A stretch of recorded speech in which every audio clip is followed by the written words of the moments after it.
Welcome to the Make and Design Podcast. I'm your host, Karina Gardner. On this podcast, we're unraveling the everyday joys and dilemmas of design, making, and business. For makers who want to be designers and for designers who are makers, this is your inside scoop to help you grow your business and bring more creativity to your life. So today we're going to talk about the 5 ways we can deal with burnout. We're in the holiday season. It tends to be a time where people do get burnt out, which is ironic because it's supposed to be like the most wonderful time of the year. But it is something that's real, especially when we add up all the things we're trying to accomplish and do and deadlines on top of it. So I haven't been burnt out recently, but I recognize very often the signs that I'm on the way to a burnout, which actually made me think about this episode because I was thinking about what are the ways that I combat making sure I don't actually get to full burnout. Now, doesn't mean I don't sometimes get there all the way, but if you are maybe in a state of current burnout, maybe you're even used to it, that's always a bad place to be, or you are on your way to some kind of burnout, I thought this would be an episode that you might find useful, helpful in your current design or maker journey. Okay, so the first thing I think you need to do in dealing with burnout is to evaluate where the burnout is coming from. So I'm thinking about it as a designer. Okay, for you, you might be thinking about it in personal or whatever your current career trajectory is. But for me, I'm thinking about it as a designer. So when I'm evaluating, I'm thinking about is my problem that I have so many designs due? Okay, so number of designs. Then I think is it the number or is it the scale of the project? Because sometimes when I'm working on large scale things, that's when I feel the burnout. In fact, actually this haunted mansion, which if you're on YouTube, you can see the haunted mansion in behind me a bit here. But the haunted mansion was something I started actually a whole year ago. And I was working on it and I got burnt out because I had all these other projects going on. I couldn't handle this one. And it was so big, it needed so much testing. There were just so many small pieces to it that I actually stopped and moved on to something else. And I let it sit for an entire year, you guys, which leads me to how to deal with burnout tip number 2, which is to table it. If you have the ability to table a project, and I did with this haunted mansion, I left it for an entire year. And I knew I was going to come back to it, but it was not happening at that time. I had too many other projects due, and I had to sit down and really prioritize what was right. So table anything that is causing you issues, table anything that you're kind of that can go somewhere else and we can make it happen later. Okay. And I really recommend that because when you don't have a priority list that makes sense and you start adding things on it, and I evaluated at that time, if I got that thing done, how much more money was it really going to bring in for me? Okay, so it's an ultimate project. We only sell ultimate projects on our own site, or now we only allow ultimate projects into our Ink Club membership, so they're getting exclusives. And so I knew that it was going to make a good chunk of money, but it wasn't going to be the same money as if I were distributing it across all my different channels. So it was just a different, I knew what it was for, and I thought, you know what, it's okay if it doesn't come out for a whole nother year. I felt okay about that. Okay, number 3, okay. If you are really starting to feel that burnout, and for me, I recognize the signs of it, I usually am ready to book a vacation. Because it's an extreme feeling burnt out, right? We start feeling extreme. And so we start making extreme choices, all right? Now, booking a vacation is not necessarily an extreme choice, but if you're feeling like it's all or nothing, and that's really what booking a vacation really is. It's all or nothing. I can't minimize the workload in my daily life, so I need to go on vacation to get away from all of it, right? That's really like when you start feeling that way, first of all, you know you're in burnout. And second of all, go ahead and book that vacation. That's really my tip for you, because here's what I need anyway.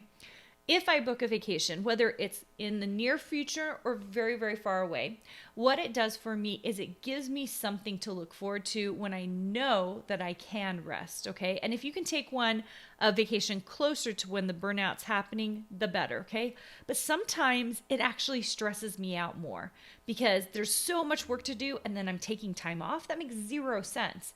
So instead, I have to alleviate. I have to like take things off my plate and slowly and surely get to a place where like I can take a certain amount of time off, right?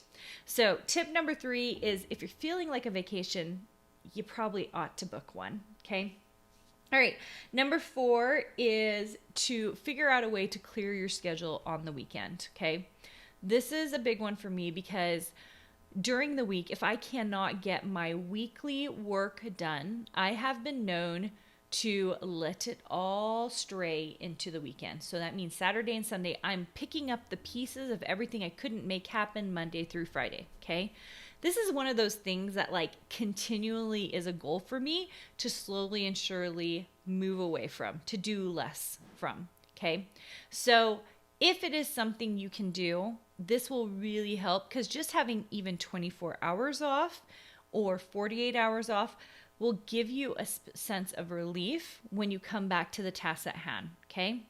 Now, if you come back to those tasks at hand, you're not just going to put them all back on your plate again, right?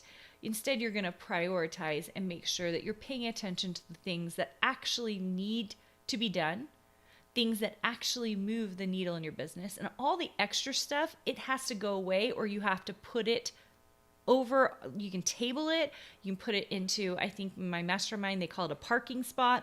They need to go away for a while. That's what happened with my haunted mansion. It went to a parking spot and I said, listen, it doesn't mean I'm not going to come see you again or drive you again. I just can't deal with you right now.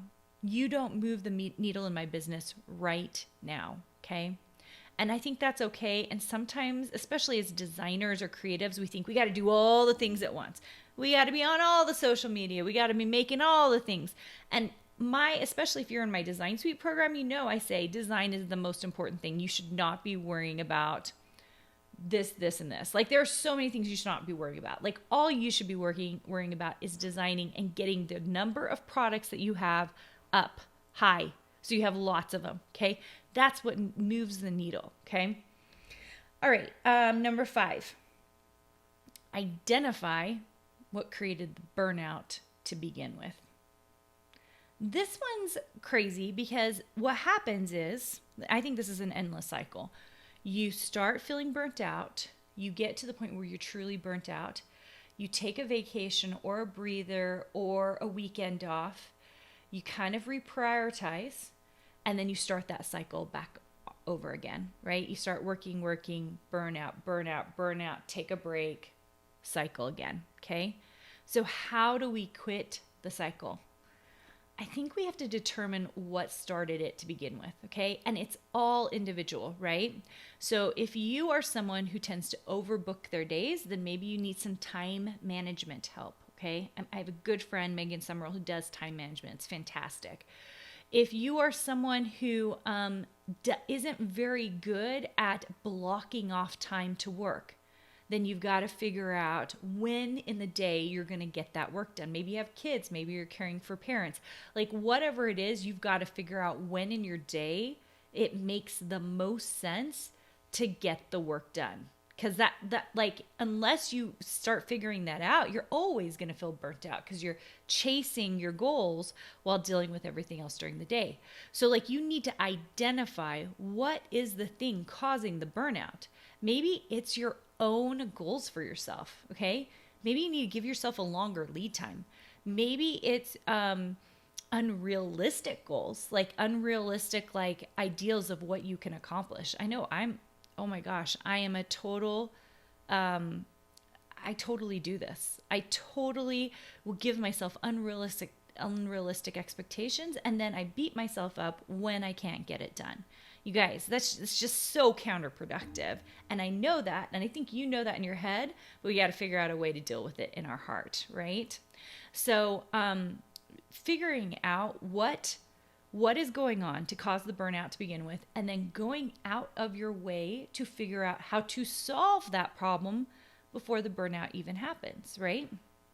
So I will tell you guys, for me, my burnout is for sure when I start feeling it creeping is I do not regulate and put enough vacations into my year. So now I do my best to every few months make sure we have a vacation plan.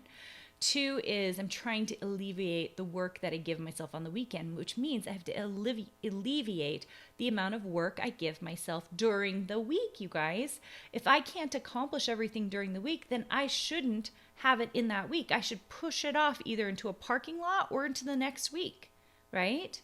So sometimes we have to move things around to make it work. All right. I hope you're not dealing with burnout, especially during this holiday. But if you find yourself starting to get there, you're starting to feel a little burnt out, I want to tell you that, first of all, help is on the way, okay? If you help yourself. And it doesn't mean someone else is going to come help you. You need to help yourself. And take these 5 tips, figure out what you need to do to alleviate the burnout for yourself. You are the hero in your own story. You are the leading lady making this creative life yours, okay?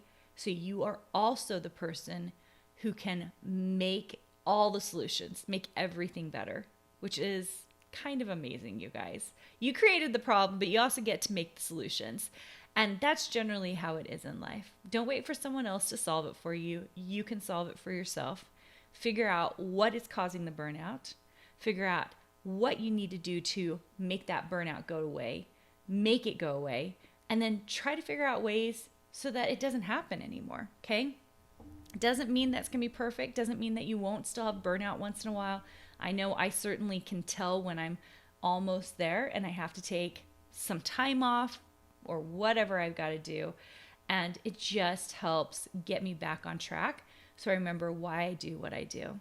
All right, guys, I hope you have a great week. And if you have not left me a review and you listen to this podcast, do me a favor and leave me a review. It helps so much and makes it so that this podcast is possible and so I can get guests on. So leave me a review. It really helps. And I hope to see you soon. Hey, did you know that you can visit me at makeanddesign.com to learn more about this podcast and join my VIP group for weekly freebies? I can't wait to see you there.